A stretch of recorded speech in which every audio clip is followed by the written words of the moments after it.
Sa ating mga sibilyan, simple lang ang issue. Kung may corruption, dapat birahin. Pero iba mag-isip ang Marines.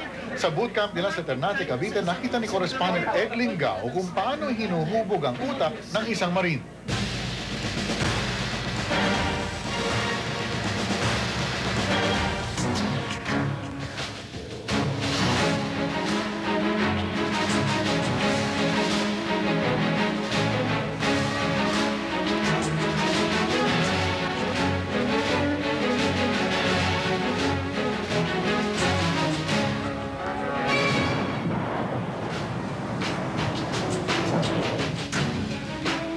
Iba sila sa lahat. First to fight, last to withdraw. Disiplina, walang iwanan, esprit de corps, chain of command. Kilala sila sa mga katagang iyan. Pero bakit itong buwan lamang, tila pinagkaisahan nila ang kanilang sariling pinuno? Bakit 12 taon matapos ang pagsama nila sa isang kudeta, tila may namumumuling takot sa Philippine Marines?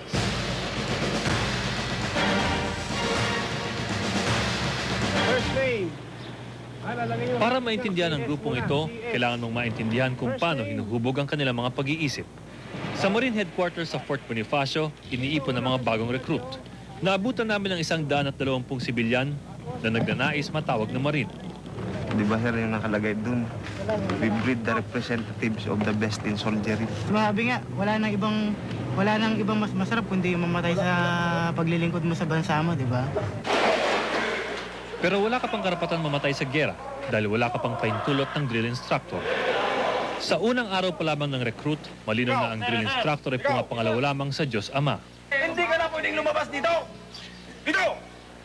10 counts, kailangan nakabalik na kayo! 3! Tumakbo ka na! Nasa akin po yung patokan. Tumakbo ka na, huwag kang maglakad!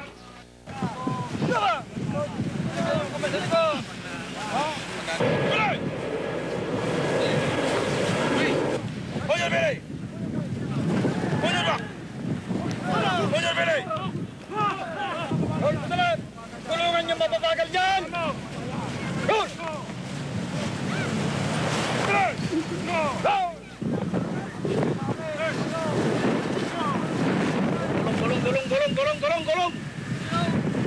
Ang tawag dito ay ang reception, ang unang pagsubok sa gustong maging Marine. Unang araw ng unang oras pa lamang, mayroon ng sumuko. Sa Marine Corps training, huhubarin ang iyong pagkasibilyan, mula sa buhok, hanggang sa damit, hanggang sa iyong individualidad. Mabagsik ang pagsubok, normal na ang nagsusuka. Lalo na pagdating daw sa training center. Paggabi na nang matapos ang reception, ang mga recruit ay sumakay ng truck papunta sa Marine Base Ternate sa Cavite, kung nasaan ang Marine Basic Training Center.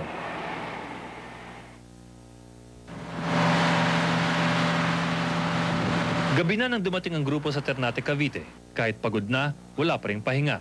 Ang gising natin ay alas 3:30 ng madaling araw. Ito yung batch 293 at 294 sa kanilang unang gabi sa Marine Basic Training dito sa Ternate, Cavite. Ngayon, mga 120 candidates lahat yan para sa Marine Corps. Pero ang sabi nila, sa mga 120 niyan, tatansyin mo mga 100 lang matatapos ng 6-month course. Meron kayong time. Mag-aalas 10 na ng payaga matulog ang mga recruit.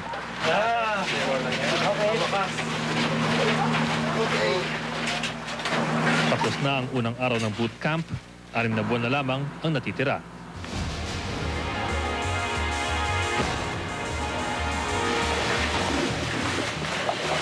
Gabi pa sa labas pero ginigising na ang lahat para sa morning exercise. Are you ready?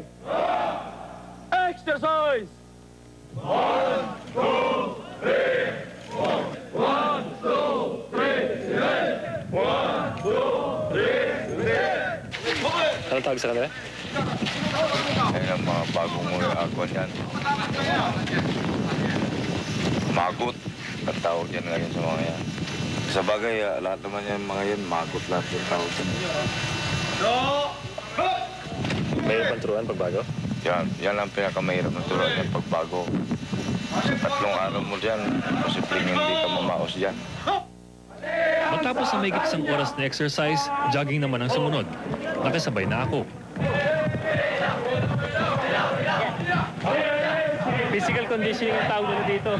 Dito nagsisimula ang araw ng isang Marine.